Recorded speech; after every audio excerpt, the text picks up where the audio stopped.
Hello everyone, we're back with another episode of Am I the Asshole? If you like hearing Reddit stories, it would greatly support the channel if you could give us a like or subscribe. Let's dive straight into our first story.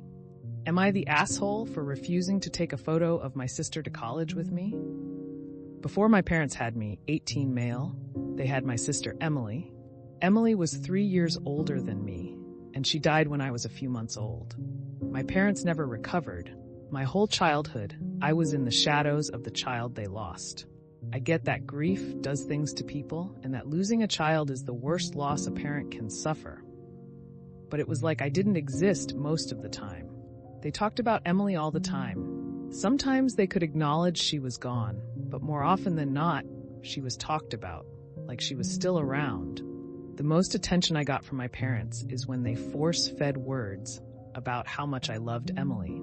It never came natural for me to say, I love Emily and I miss her so much. I didn't know Emily, but I did feel haunted by her. I had a big photo of Emily on the wall opposite my bed growing up. They wanted me to fall asleep to my sister looking over me.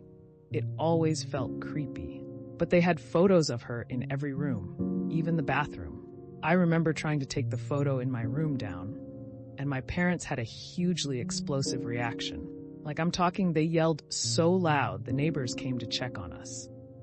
Emily's room was never touched after she died, and sometimes my parents would sit in there for hours sometimes. I was also forced to sit with them in there sometimes, but I had to be very careful because I couldn't touch anything or make the room filthy. Extended family were always so caught between being nicer to me to try and make up for my parents or coddling my parents and putting the weight of their grief and Emily's death on my shoulders. They would tell me not to be so harsh on my parents when my parents, would let me down. My parents could never celebrate anything I did. My extended family tried to fill that gap, but sometimes it felt like they came just to lecture me about compassion and understanding. I did good through school, despite getting no help or support from my parents, and I got a full scholarship to college. Before I left, my extended family came over to say goodbye and celebrate a little, because there could be no celebrating me at my parents' house. My parents had these photos of Emily for me to take. They told me I'd need them for my dorm, but I left them behind. I didn't want to take photos of Emily. I wanted to get away from them, and that might seem really unfair.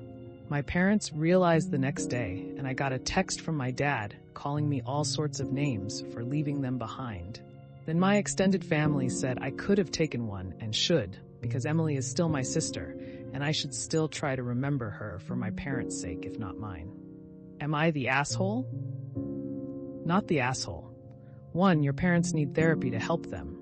Grieving, while it has no time frame, they never allowed themselves to heal and move on. I hesitate to put you might even benefit from at least talking to someone outside your family about this too. They might be able to help with the following. 2, you need to just tell them exactly how you feel and remind them you never knew Emily.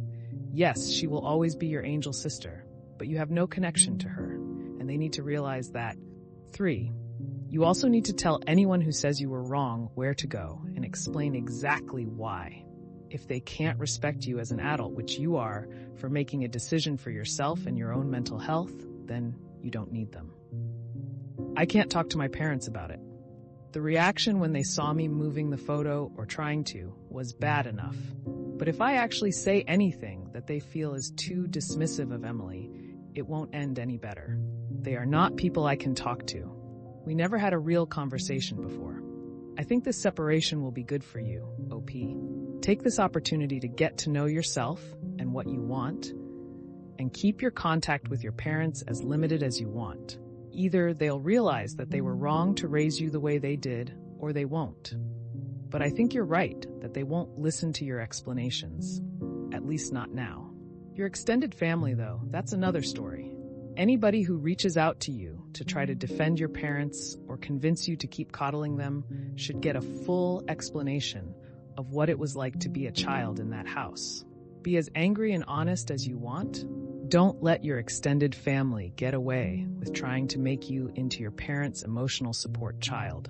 You're the one that needed emotional support that you never got, and your extended family's refusal to hold your parents accountable is part of the reason why. This is a big one, not the asshole in any way at all. Your parents need help, and it's very sad that they never got that. You should be proud and allowed to live your life. I wish you all the best in this next phase of your life. When you are older, maybe you can try sitting down and really talking to your parents about all of this. This likely can't happen until they get help, which they seem unlikely to. I wish I had something better or more helpful to say. Just know that you are not the asshole at all. Not the asshole, but I can't imagine how hard it must have been growing up like that. I'm so sorry. As others have said, your folks need professional help. Well, that's another episode of Am I the Asshole in the Books? I really appreciate all of you who made it this far into the video. Of course, if you enjoyed this video, it would really help the channel out a lot if you gave the video a thumbs up, subscribe, or leave a comment down below. I hope that you enjoyed it, and I'll see you next time.